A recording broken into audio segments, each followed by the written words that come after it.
Dans une rue animée, une petite fille prononce une seule phrase, et le milliardaire arrogant éclate de rire. Mais quelques minutes plus tard, il se produit quelque chose qui fait taire toute la foule et change leur destin à jamais. Abonne-toi à la chaîne et écris en commentaire de quelle ville tu regardes cette histoire. Le soleil de midi découpait Manhattan en bandes nettes de lumière et d'ombre, comme si la ville elle-même traçait des lignes pour rappeler à chacun le rythme auquel il devait se soumettre. Sur la 5e avenue, tout avançait vite, trop vite. Les voitures glissaient pareilles à des flèches brillantes. Les pas des passants s'entremêlaient dans une cadence nerveuse. Les vitrines reflétaient des silhouettes pressées mais qui n'avaient pas le temps de se regarder. Ici, la valeur d'une chose se mesurait à la vitesse avec laquelle elle passait, à l'éclat qu'elle laissait derrière elle, au regard qu'elle attirait avant de disparaître. Personne ne s'arrêtait sans raison. Personne ne regardait sans intérêt. C'est précisément pour cela que l'arrêt fut si brutal. Au milieu du flux régulier, une berline sombre, longue et impeccable, s'immobilisa soudain comme si une main invisible l'avait saisie par le cœur. Le capot vibra, un souffle blanchâtre s'en échappa, puis une vapeur plus dense monta dans l'air chaud. Les klaxons éclatèrent aussitôt, aigus, impatients, presque furieux. La circulation se noua en quelques secondes, et ce qui n'était qu'un incident mécanique devint un spectacle. Les voitures freinèrent, les passants ralentirent, certains s'arrêtèrent franchement. Les téléphones surgirent comme par réflexe, braqués sur la scène avec la même avidité que s'il s'agissait d'un événement rare ou d'un accident spectaculaire. La voiture n'était pas de celles qui tombent en panne au hasard. Chaque détail de sa carrosserie annonçait le contrôle, la puissance, l'argent. Elle brillait comme un symbole de réussite, posée là au mauvais endroit, au mauvais moment. Lorsque la portière s'ouvrit, ce symbole prit un visage. Adrian West descendit de la berline avec un mouvement sec, maîtrisé, presque offensé par la situation. Jeune, élégant, le regard froid, il portait cette assurance particulière des hommes qui ont l'habitude que le monde se plie à leur volonté. Son costume semblait indifférent à la chaleur, à la fumée, au regard curieux. Pour lui, ce qui se produisait n'était pas une simple panne, c'était une anomalie, une erreur dans l'ordre naturel des choses. Une machine chère ne se brise pas. Elle obéit, et si elle ne le fait pas, quelqu'un est responsable. Il jeta un coup d'œil à sa montre, puis au flot de voitures coincées derrière lui. Son irritation monta d'un cran.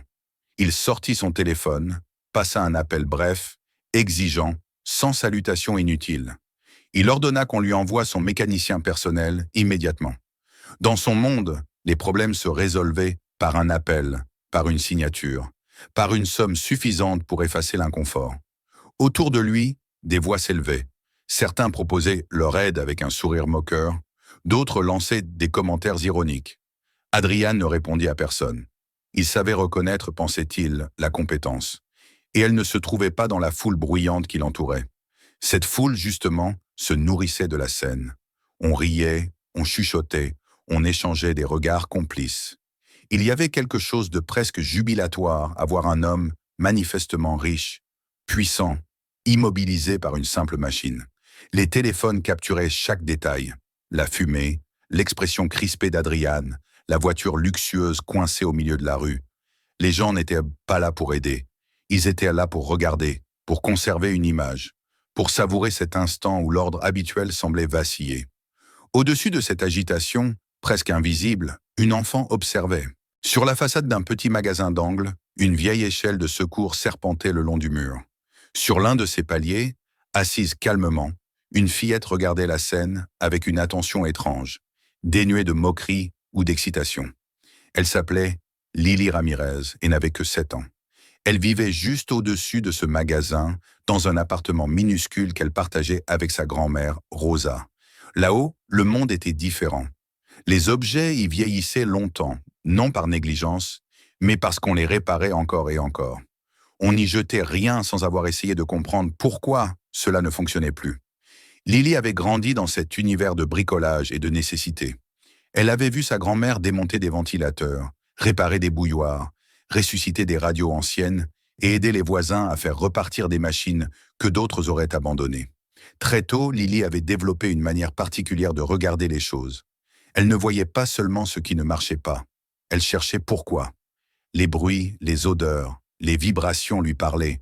Ce n'était pas un jeu pour elle, ni un talent qu'on lui avait enseigné. C'était une habitude née de la vie elle-même. En observant la berline, Lily remarqua des détails que personne d'autre ne semblait voir. La manière dont la vapeur se dispersait, le son irrégulier du moteur avant qu'il ne s'éteigne, la chaleur qui montait trop vite. Dans son esprit, tout cela formait une image simple. Ce n'était pas une catastrophe. C'était un déséquilibre, une fuite, quelque chose qui n'avait pas résisté aux vibrations et à la chaleur. Pour la foule, la scène était un divertissement coûteux. Pour Lily, c'était une énigme claire, presque évidente. Elle resta immobile un instant, puis prit sa décision sans agitation. Elle descendit l'échelle, posa le pied sur le trottoir et se faufila parmi les adultes. Ses vieilles baskets frottèrent le sol, mais son regard demeurait calme, concentré. Les gens la remarquèrent à peine. Elle avançait comme si la foule n'existait pas, attirée uniquement par le capot fumant de la voiture. Lorsqu'elle arriva devant Adrian, elle leva la tête et parla d'une voix posée, étonnamment assurée pour une enfant. Elle dit simplement qu'elle pouvait réparer la voiture. Un éclat de rire parcourut aussitôt la foule. Les téléphones se rapprochèrent de son visage. Certains attendaient déjà l'instant où l'illusion s'effondrerait, où la petite serait ridiculisée. Adrian la regarda, agacé, presque insulté par cette interruption absurde. Dans son univers, la compétence avait une apparence précise, un diplôme, un âge, un costume. Lily n'avait rien de tout cela. Pourtant, elle ne discuta pas. Elle ne chercha pas à convaincre par des mots. Elle attendit. Adrian, las d'attendre son mécanicien, et plus irrité encore par la situation, lui tendit finalement un petit kit d'urgence rangé dans le coffre. Ce n'était ni un geste de confiance ni de bienveillance. C'était un abandon temporaire, un mélange de curiosité et de colère. Lily ouvrit le capot avec des gestes sûrs, presque familiers. Elle ne se hâta pas. Ses mains se déplacèrent avec précision, cherchant ce qui clochait. Elle trouva rapidement le problème. Un collier mal fixé sur un tuyau du système de refroidissement. Rien de spectaculaire, rien de mystérieux. Elle le resserra, essuya la fuite, puis ajouta de l'eau pour compenser provisoirement la perte de liquide. À ceux qui observaient, la scène semblait irréelle. Pour une voiture aussi chère, ce geste paraissait presque sacrilège. Mais la mécanique ignorait la valeur monétaire. Elle obéissait à des lois simples. Quand Adrian remit le moteur en marche, le son changea. La vibration devint régulière. La vapeur se dissipa lentement. Les indicateurs se stabilisèrent. Le silence tomba sur la foule avec une force inattendue. Plus personne ne riait. Les téléphones continuèrent de filmer, mais cette fois, ce n'était plus pour capturer un échec. C'était pour conserver une preuve. Un fait brut, impossible à nier. Adrian sentit quelque chose céder en lui. Il avait l'habitude de maîtriser chaque situation, de prévoir les issues possibles. Or, ce qui venait de se produire échappait à toutes ces catégories. La fillette se recula, sans triomphe, sans demander quoi que ce soit. Elle avait simplement fait ce qui lui semblait logique. Ce moment, plus encore que la réparation elle-même, s'imprima dans l'esprit d'Adrian. Pour la première fois depuis longtemps, il comprit que son regard sur le monde était incomplet. Devant lui se tenait une enfant issue d'un appartement pauvre, au-dessus d'un petit magasin oublié, et pourtant capable de résoudre un problème que personne n'avait osé affronter. Elle ne cherchait ni reconnaissance ni récompense. Elle existait simplement, avec ses compétences forgées par la nécessité. Lorsque la circulation reprit et que la foule se dispersa lentement, quelque chose demeura suspendu dans l'air. Le rire avait disparu. À sa place, une question silencieuse s'était installée. Adrian remonta dans sa voiture, mais il n'était plus le même homme que celui qui en était descendu quelques minutes plus tôt. Et, sans encore le savoir, il venait de poser le premier pas d'un chemin dont il ne pourrait plus se détourner. Les jours qui suivirent l'incident de la 5e avenue reprirent en apparence leurs cours habituels. Mais pour Adrian West, quelque chose s'était déplacé de manière irréversible. Il continua d'assister à des réunions, de signer des documents, de répondre à des appels urgents où se jouaient des sommes considérables. Pourtant, son esprit revenait sans cesse à cette scène brève et pourtant dérangeante. Le silence soudain de la foule, le regard calme de la fillette, la simplicité du geste qui avait rendu à la machine sa respiration normale. Adrien avait toujours cru que les événements importants se reconnaissaient à leur ampleur, à leur bruit, à l'argent qu'ils mobilisaient. Or, cette rencontre n'avait laissé derrière elle ni contrat, ni photographie officielle. Seulement une fissure dans une certitude qu'il croyait solide. Il tenta d'abord de se convaincre qu'il s'agissait d'un hasard, une coïncidence inhabituelle, rien de plus. Après tout, des enfants doués existaient, des histoires improbables circulaient chaque jour. Mais plus il s'efforçait de ranger l'épisode dans la catégorie des curiosités, plus celui-ci résistait. Il se souvenait de la manière dont la fillette n'avait ni souri avec fierté, ni attendu une récompense. Elle n'avait pas cherché à prouver quoi que ce soit. Elle avait simplement agi, comme si la logique de la situation ne lui laissait aucune autre option. Cette absence totale de calcul troublait Adrian plus que n'importe quelle démonstration de talent. Au bout de 3 jours, il céda à cette tension intérieure qui le poussait à revenir là où tout avait commencé. Ce geste allait à l'encontre de ses habitudes.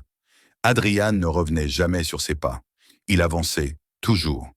Pourtant, ce matin-là, il demanda à son chauffeur de le déposer près du petit magasin d'angle, sans escorte, sans annonce préalable. Il resta un instant immobile sur le trottoir, observant la façade modeste, les passants qui entraient et sortaient.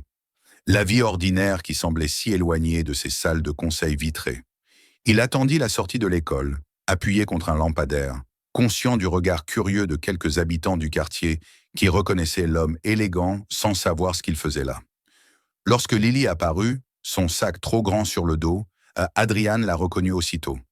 Elle marchait à côté d'autres enfants, écoutant plus qu'elle ne parlait, le regard attentif. Il ne l'interrompit pas immédiatement.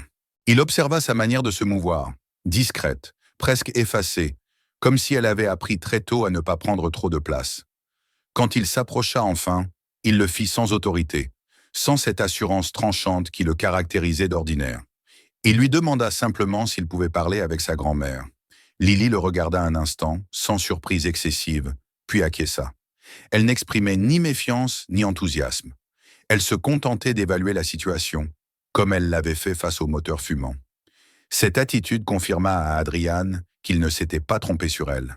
L'appartement de Rosa se trouvait juste au-dessus du magasin. L'escalier étroit menait à un espace modeste, propre, organisé avec soin. Rien n'était superflu, mais rien n'était négligé.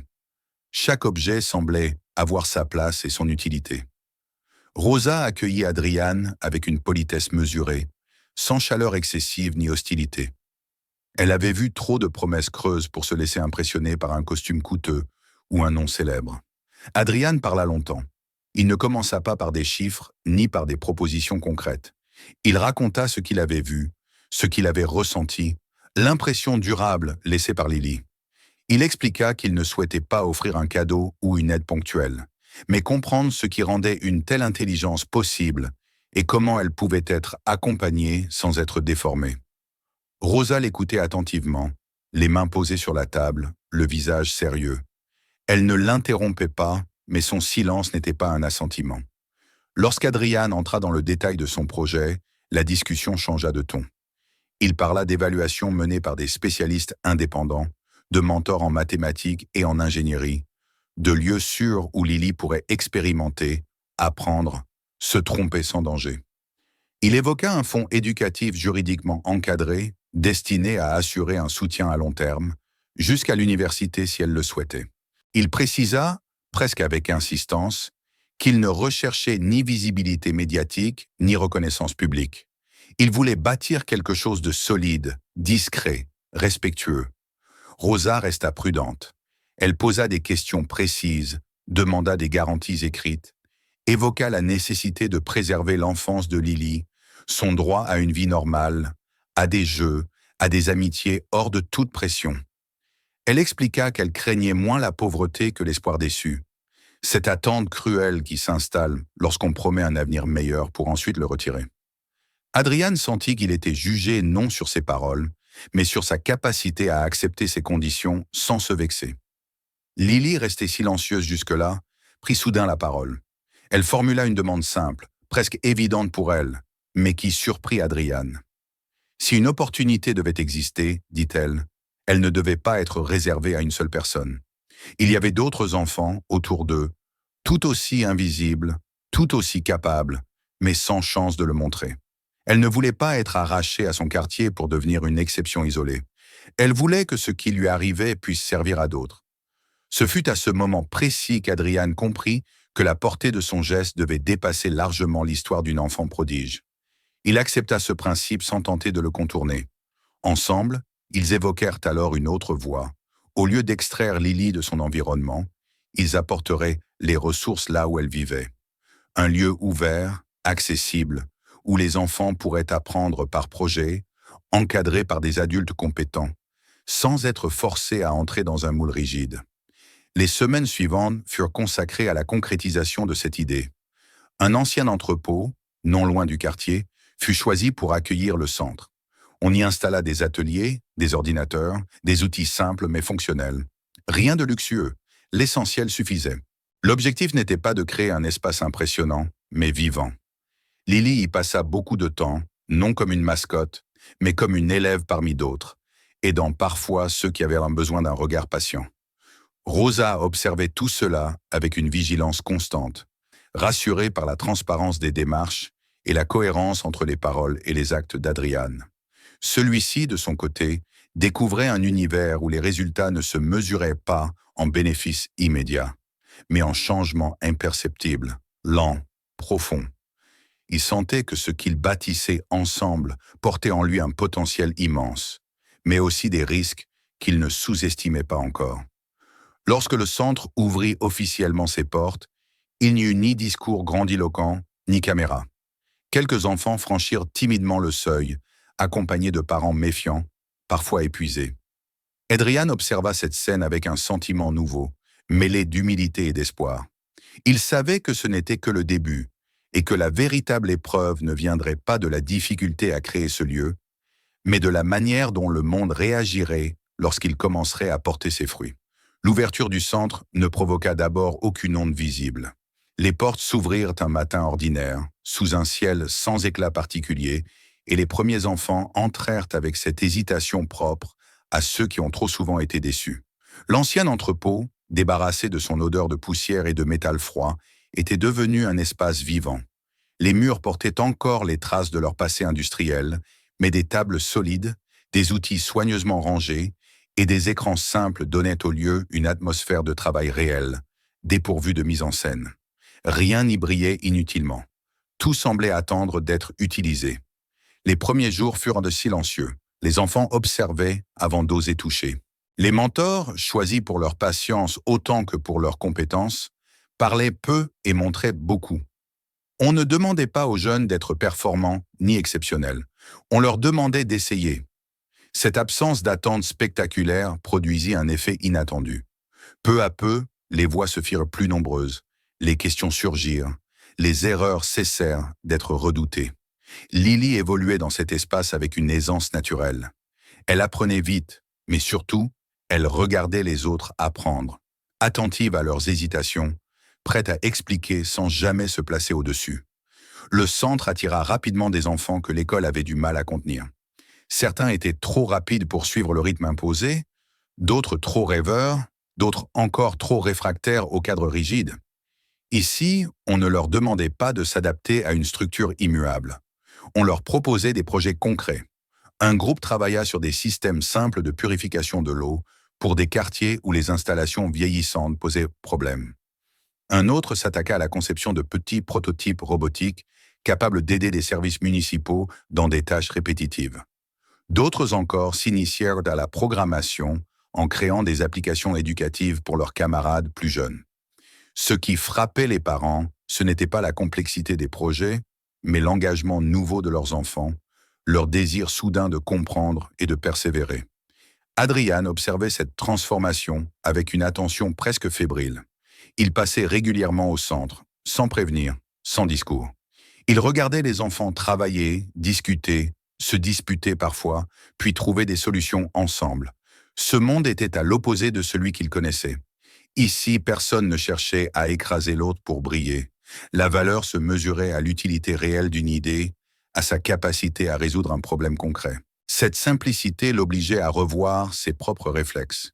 Il comprenait peu à peu que ce qu'il construisait là n'était pas seulement un lieu d'apprentissage, mais un espace de réparation plus vaste, où des enfants abîmés par l'échec ou l'indifférence retrouvaient une confiance fragile mais essentielle.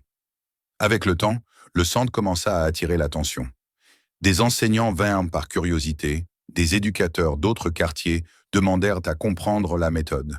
Des fondations manifestèrent un intérêt prudent. Cette reconnaissance apportait avec elle une tension nouvelle. Plus le projet gagnait en visibilité, plus il devenait vulnérable aux interprétations extérieures. Lily ressentait cette pression sans toujours la nommer. Elle continuait d'aider, de travailler, mais son rôle évoluait malgré elle. Certains la regardaient désormais comme un symbole, un exemple à exhiber. Elle n'aimait pas cela, mais ne savait pas encore comment l'exprimer. L'attaque survint sans avertissement, sous la forme d'un article long et sévère publié dans un grand média national. Le texte employait des mots lourds, chargés de soupçons. On y parlait d'exploitation, de pression exercée sur une enfant présentée comme un prodige, de risques psychologiques ignorés. Les photographies, choisies avec soin, montraient dans Lily concentrée, entourée d'adultes, figée dans une posture qui suggérait l'effort constant plutôt que le plaisir d'apprendre. Les commentaires d'experts, qui n'avaient jamais franchi la porte du centre, donnaient à l'ensemble une apparence de rigueur morale irréfutable.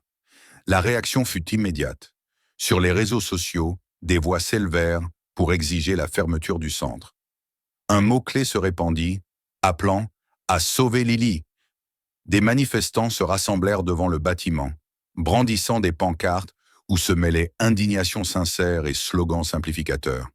Les caméras se tournèrent en œil vers Adriane, attendant une réponse maladroite ou une défense agressive. Les investisseurs, jusque-là discrets, exprimèrent leur inquiétude.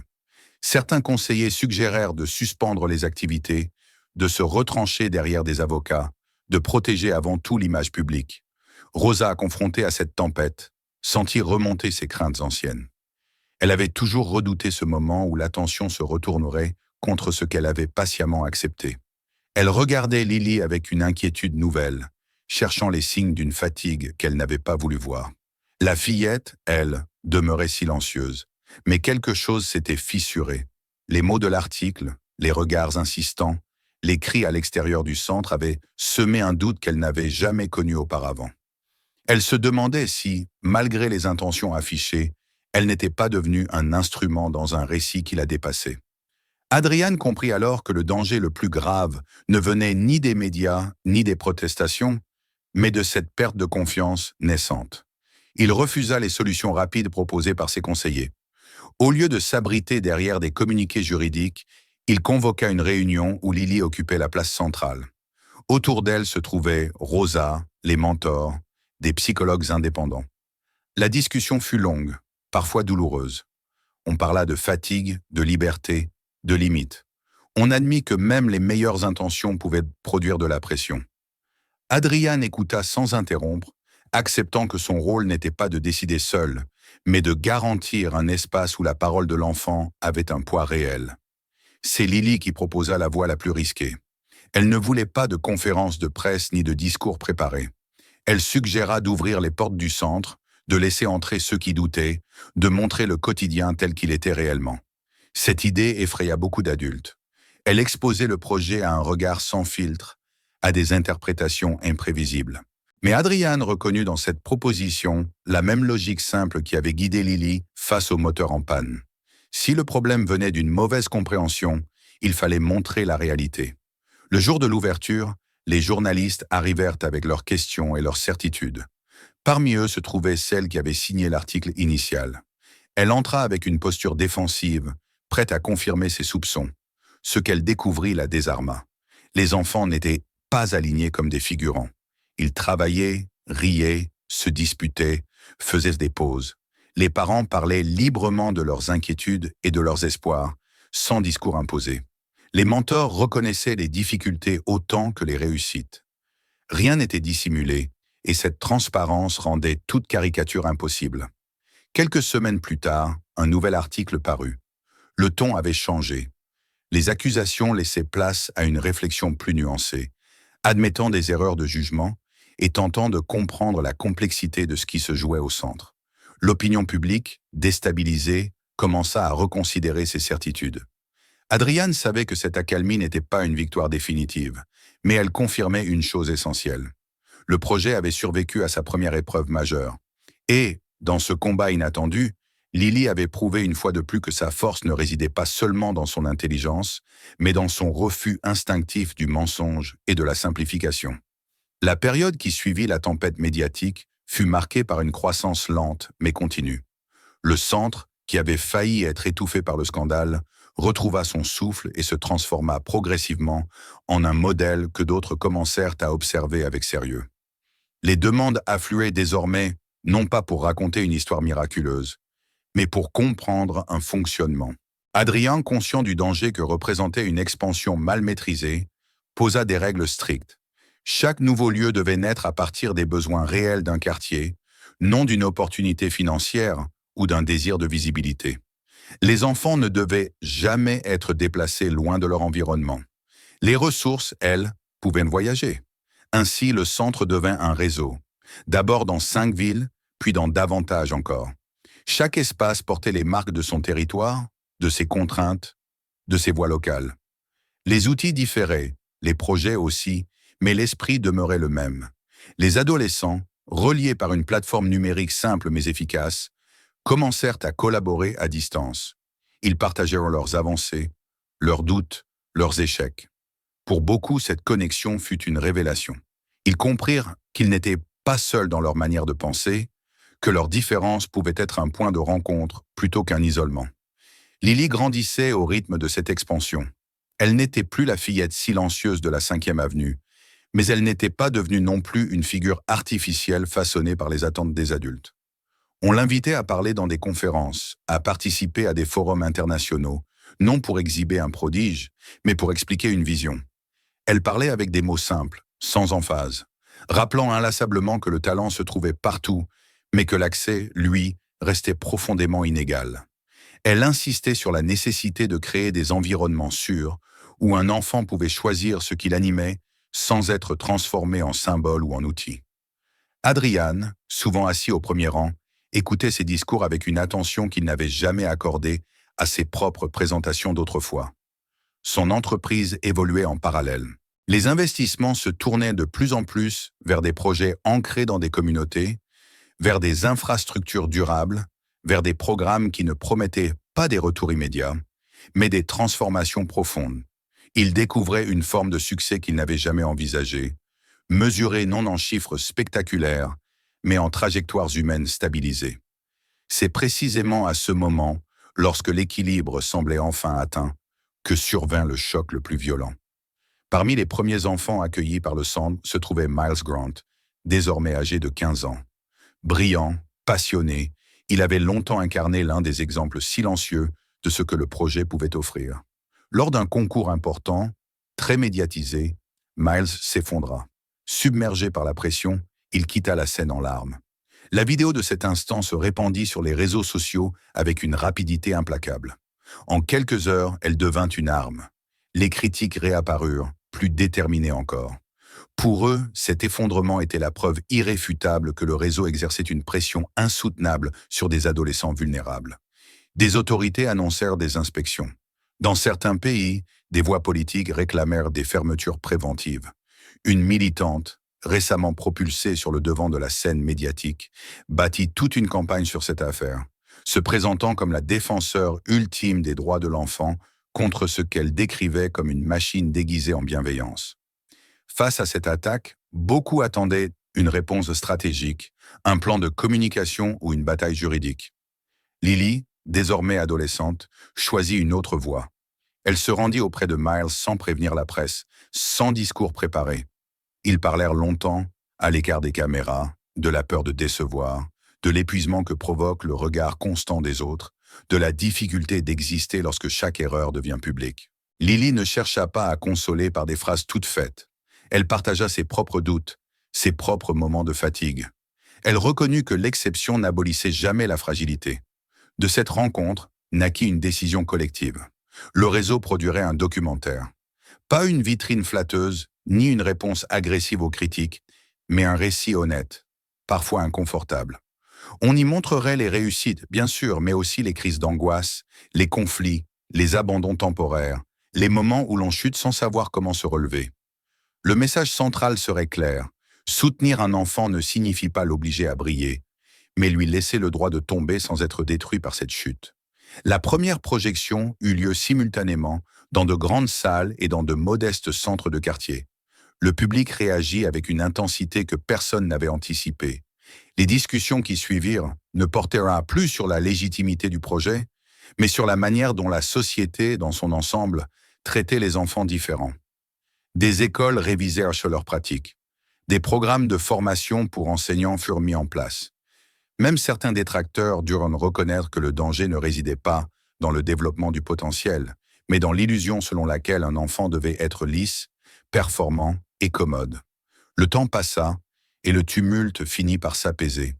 Le réseau poursuivit son travail, renforcé par cette épreuve. Un jour, à l'occasion de l'anniversaire de la panne qui avait tout déclenché, Lily retourna sur la 5e avenue. Le lieu avait peu changé. Les voitures circulaient toujours aussi vite, les passants aussi pressés. Une petite plaque discrète avait été apposée sur un mur proche, sans nom ni grand discours, rappelant simplement qu'un moment de courage et d'écoute pouvait transformer une vie. Rosa se tenait à ses côtés. Les années l'avaient adoucie sans altérer sa vigilance.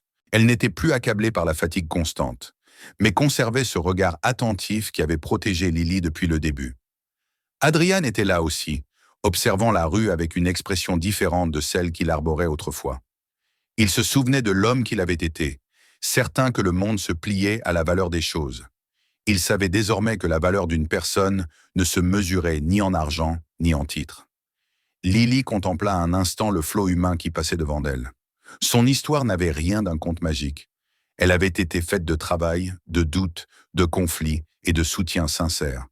Elle comprenait que ce qui avait changé son destin n'était ni un don ni une chance exceptionnelle, mais ce moment précis où quelqu'un avait cessé de rire pour commencer à écouter.